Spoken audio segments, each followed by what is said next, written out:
Hello friends, this is Ricky from Vacant Wallet. In this video, I'm gonna tell you what I did with my damaged soldering iron element. So how I replaced it, I'm gonna show you. Now there are a lot of soldering iron elements available in the market. The one I'm gonna show you in the insect, I don't recommend it. And then there's this one I'm holding, that's pretty much good. And there's another one which is also shown in the insect, I don't recommend. This one I'm holding is good because the coil inside it heats, and it then heats the tip through the principle of thermodynamics, so it is good and it's pretty reliable.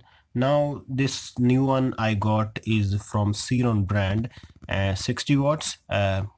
Its printed rate is 300 bucks, but I got it in 90 bucks, below 100, from a local store, so you can get it. And also, this is not a sponsored video, but yeah, Ceron makes good soldering irons and soldering iron elements.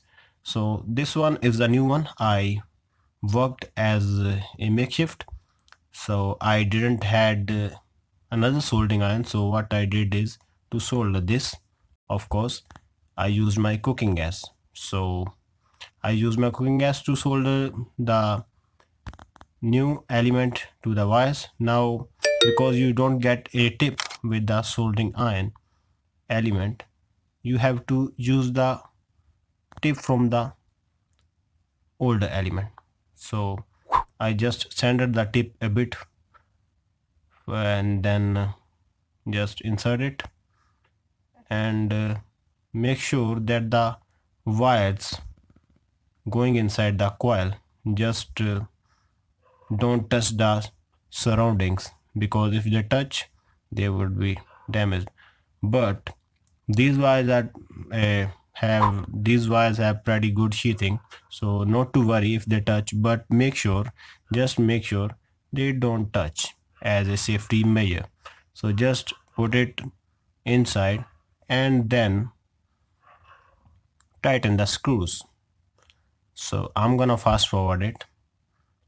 So just get it from a local store, as it would be cheap for you. And if you get the same thing from an online store, it would they would be 3x the cost you get it from a local store. So now here is a brand new soldering iron. Okay, fine.